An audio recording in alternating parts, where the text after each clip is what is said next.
युद्ध की विभीषिका झेलते हुए यूक्रेन में मेडिकल की पढ़ाई कर रही बड़वानी के सृष्टि ने डॉक्टर ऑफ मेडिसिन की उपाधि पाकर बड़वानी का मान बढ़ाया है। बड़वानी की बिटिया डॉक्टर सृष्टि यादव ने 23 जून 2023 को डॉक्टर ऑफ मेडिसिन की उपाधि डेनीप्रो मेडिकल यूनिवर्सिटी यूक्रेन में प्राप्त कर बड़वानी को गौरव प्रदान किया। पिछले साल यूक्रेन में संभावित हमले के लेकर जब सायरन बजना शुरू होता था तो मेडिकल छात्र सृष्टि यादव समेत अन्य विद्यार्थी बंकर में छिपने के लिए छटपटाने लगते थे, लेकिन अब उनका सारा ध्यान सिर्फ अपनी क्लास पर रहता है। डॉक्टर सृष्टि यादव ने बताया कि उन्होंने खुद को इस युद्धग्रस्त देश में रहने के अनुरूप ढाल लिया है, क्योंकि भारत सरकार की तरफ से उन्हें कोई व्यवहारिक विकल्प मुहैया नहीं कराया गया। ऐसे में उनके पास यूक्रेन में अपनी मेडिकल डिग्री पूरी करने के अलावा कोई चारा नहीं। पिछले साल अक्टूबर में 5वें वर्ष की इस छात्रा ने पश्चिमी यूक्रेन में डेनीप्रो मेडिकल यूनिवर्सिटी वापस जाने के लिए पोलैंड का रास्ता अपनाया। तब से उसने युद्ध के हालात, सायरन की आवाज और कठिन परिस्थितियों के साथ रहना सीख लिया। सृष्टि ने कहा, मैंने अपना अंतिम सेमेस्टर शुरू किया था और ऑफलाइन कक्षाओं का विकल्प चुना था। हालांकि हर दिन कम से कम 2 बार युद्ध के सायरन बजते हैं। हम में से कुछ लोगों को तो अब बंकरों में जाने की जरूरत भी महसूस नहीं होती। कभी कभी जब हम एक महत्वपूर्ण लेक्चर सुन रहे होते हैं तो हम केवल पढ़ना जारी रखते हैं। हमें अब इसकी आदत हो चुकी है। उन्होंने बताया कि यूक्रेन लौटने वालों में कई अपने अध्ययन के अंतिम वर्ष में हैं। उनके लिए दूसरे देश में ट्रांसफर होना एक बड़ा जोखिम जैसा था, क्योंकि उन्हें लग रहा था कि समय हाथ से निकलता जा रहा है। डेनीप्रो मेडिकल यूनिवर्सिटी की छात्रा सृष्टि यादव ने कहा कि दूसरी विदेशी यूनिवर्सिटी में शिफ्ट होना उनके लिए संभव नहीं था, क्योंकि जब युद्ध शुरू हुआ तब वह अपनी पढ़ाई के आखिरी चरण में थे। उनका दावा है, भारतीय नियम कायदे पहले और दूसरे वर्ष के छात्रों के लिए मददगार साबित हुए, क्योंकि उन्हें तुरंत दूसरे देशों में ट्रांसफर की अनुमति मिल सकती थी। लेकिन हमारे जैसे छात्रों के पास वापस लौटने के अलावा कोई विकल्प नहीं था। उन्होंने बताया कि युद्ध की विभीषिका झेलते हुए यूक्रेन में मेडिकल की पढ़ाई कर आखिरकार भौतिक रूप से उपस्थित होकर अपना अध्ययन पूर्ण करते हुए युद्धरत यूक्रेन की राष्ट्रीय मेडिकल परीक्षा उत्तीर्ण कर अपना 6 वर्षीय डिग्री कोर्स पूर्ण कर 23 जून 2023 को डॉक्टर ऑफ मेडिसिन की उपाधि डेनीप्रो मेडिकल यूनिवर्सिटी यूक्रेन में प्राप्त की। आप सभी को नमस्ते। मेरा नाम डॉक्टर सृष्टि यादव है। मैंने अभी शीघ्र ही यूक्रेन के डेनीप्रो शहर से अपनी डिग्री कंप्लीट करी है and my degree is MBBS with MD। और जैसा कि आप लोग जानते हैं कि अभी यूक्रेन में वॉर कंटिन्यू चल ही रहा है। पहले भी काफ़ी अटैक हुए हैं, अभी भी काफ़ी अटैक हुए हैं, और ऐसे में अपनी डिग्री कंप्लीट करना थोड़ा मुश्किल है, बहुत ज़्यादा ही मुश्किल है, क्योंकि आपको पढ़ाई भी करनी होती है, क्लास भी जाना होता है, और ऐसे में बीच बीच में अटैक भी होते हैं, सायरन बजते हैं, और सारा सब कुछ मैनेज करके आपको डेली क्लास की परफॉर्मेंस देनी पड़ती है। मतलब एवरीडे आपको पास होना पड़ता है, और प्लस एग्ज़ाम का टेंशन।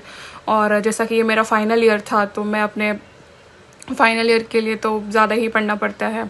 और यहाँ पे एक नेशनल एग्ज़ाम होता है क्रॉक 2, जो कि काफ़ी टफ़ होता है।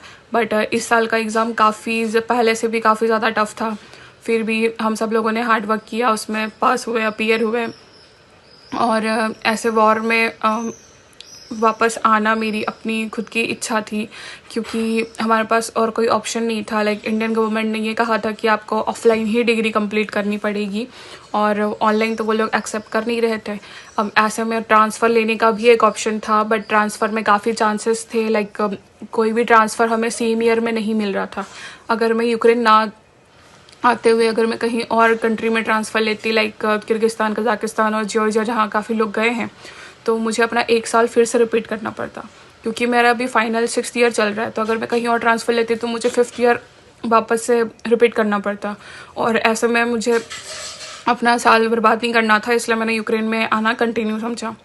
ऊपर से यहाँ पे आने के बाद हमें काफ़ी दिक्कतें हुई, क्योंकि आने के लिए हमें दूसरी कंट्री के वीज़ा लगवाने पड़े। वीज़ा प्रोसेस काफ़ी लंबे चलते हैं, और आने जाने के लिए मतलब डायरेक्ट तो कोई फ़्लाइट है नहीं, और बस से आना, मतलब पहले तो इंडिया से एम्बेसी में ट्राई करना। मैं जैसे पोलैंड के थ्रू आई थी, तो पहले मुझे पोलैंड का वीज़ा अप्लाई करना, पहले पोलैंड जाना, फिर पोलैंड से बाय बस सिक्योरिटी चेकिंग, सारा आर्मी डिफेंस, इन सब से लाइक हर एक चीज़ की सिक्योरिटी चेकिंग हुई है, उसके बाद आना हुआ है।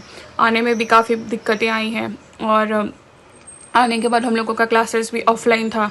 हम लोगों ने यहाँ पे ऑफलाइन प्रैक्टिकल स्किल सारे सब ऑफलाइन किए हैं, ऑफलाइन इंटर्नशिप करी है हमने यहाँ पे। और ये सारा as a final year course compulsory होता है, जो कि मैंने यहाँ पे आके अपना कंप्लीट किया है।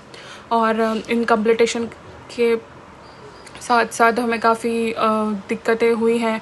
हम जैसे अभी हॉस्टल में रहते हैं, ऑफलाइन क्लास जाते थे, क्लास जाते टाइम अचानक से सायरन बजने के साथ बोले हम क्लास में पढ़ रहे हैं, लेक्चर चल रहा है और फिर सायरन अटैक हो रहा है कभी, तो हमें बीच बीच में क्लास छोड़ के बंकर में जाना पड़ता था।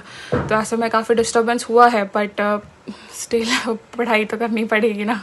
वास्तव में परिस्थितियाँ बहुत कठिन थी और युद्ध के दौरान वंदे भारत मिशन के तहत भारत लाई गई थी बच्ची।